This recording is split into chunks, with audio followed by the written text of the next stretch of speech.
দর্শক বন্ধুরা, আজকে ঘরোয়া রান্নাঘরে নতুন একটা রেসিপি নিয়ে আমি অপর্ণা এসেছি। আজকে আমি কফির পরোটা বানাবো, গোবি পরাঠা হিন্দিতে বলে।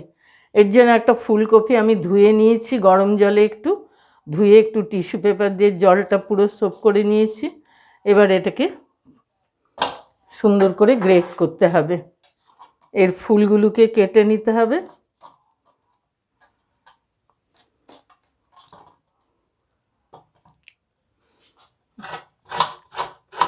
এইভাবে এটা কপিগুলো গ্রেট করে নিতে হবে। এইভাবে পুরো কফিটাকে গ্রেট করে নিয়েছি। এবার এর মধ্যে কি কি দেব দেখুন। আদা কুচনো, লঙ্কা কুচনো, তো যার যার বাড়ির ঝাল হিসেবে খেতে ভালোবাসেন সেইভাবে দেবেন।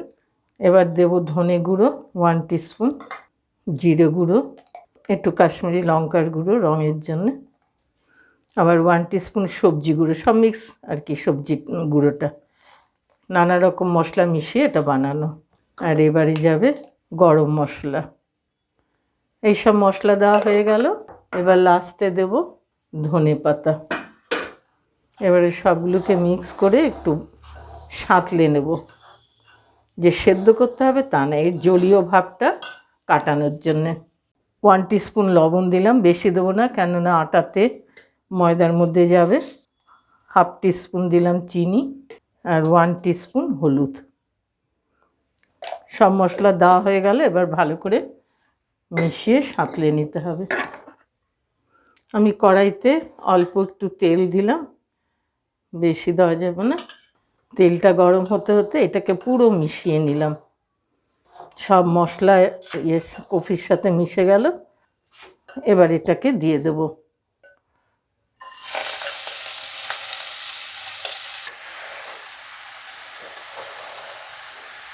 খুব হাই হিটে এটা ভাজার দরকার নেই, একটু লো হিটে, মিডিয়াম টু লো হিটে এটা একটু সাঁতলে এর জলটা মেরে নেওয়া, জলটা শুকিয়ে যাবে।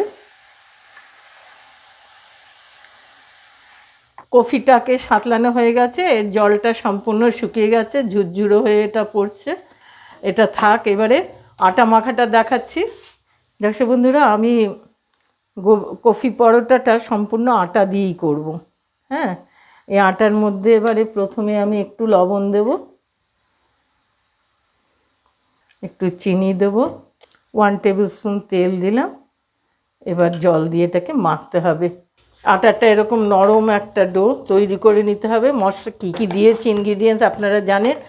এবারকে এটাকে একটুখানি রেস্টে রাখবো, 5 মিনিট রেস্টে রেখে আমি এসে বানাচ্ছি। এখন এই আটাটা 5 মিনিট রেস্টে পরে ফিরে এলাম। একটা ডো এরকম বানাতে হবে, যার যার মনের ইচ্ছে মতো ছোট বড় ডো বানাতে পারেন, ডোটা নিজেদের ব্যাপার। এইভাবে আটার থেকে বল বানিয়ে নিতে হবে, যার যেমন মাপ ইচ্ছে, ছোট বড়।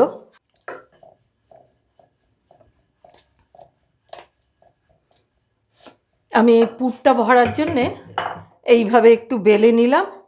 এবার এর মধ্যে পুরটা ভরবো।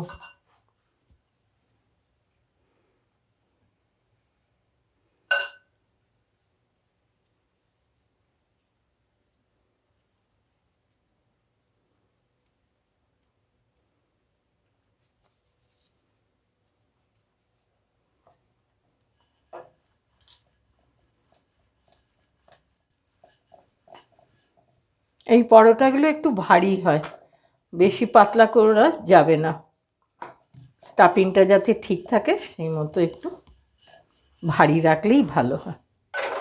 এই আমার আগেরটা প্রায় ভাজা হয়ে এসছে, আর একটু লাল করে ভেজে এর মধ্যে তেল দিয়ে দেবো।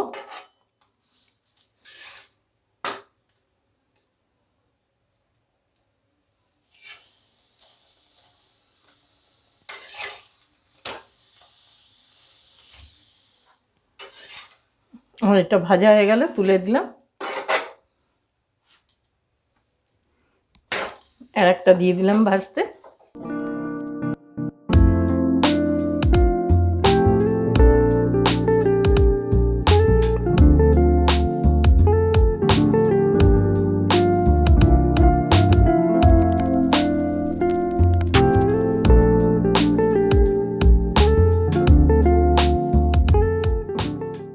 দর্শক বন্ধুরা, আমার কফি দিয়ে পরোটা বানানো, বাঙালিদের আমরা একটা খুব কমই খাই, আমাদের আলু পরোটাটাই বেশি চলে সব বাড়িতে, কিন্তু অন্যান্য প্রভিন্সে এটা খুব চালু রেসিপি একটা। গোবি পরোটা বলে এবং এবং খুব ভালো ডিনার বা ব্রেকফাস্টের জন্য উপযুক্ত আহার। কাজে আমাদের তো আজকে এটা ডিনার, আপনারাও বানাবেন কি? বানিয়ে একটু প্র্যাকটিস করে করে নিন। রাতে সকালের জলখাবার এবং রাতে ডিনারের জন্য খুবই ভালো হবে। বন্ধুরা, বানিয়ে আপনাদের সঙ্গে শেয়ার করলাম, কিভাবে বানালাম দেখালাম, সেভাবে বানিয়ে খাবেন। লাইক করে দেবেন অবশ্যই যদি ভালো লাগে, অনেকের সঙ্গে শেয়ার করবেন। নতুন বন্ধুরা সাবস্ক্রাইব করবেন, বেল আইকনটা টিপতে ভুলবেন না। আমার নতুন রেসিপি যাতে আপনারা দেখতে পান তার জন্য বেল আইকনটা অবশ্যই টিপবেন। আজকের মতো রাখছি।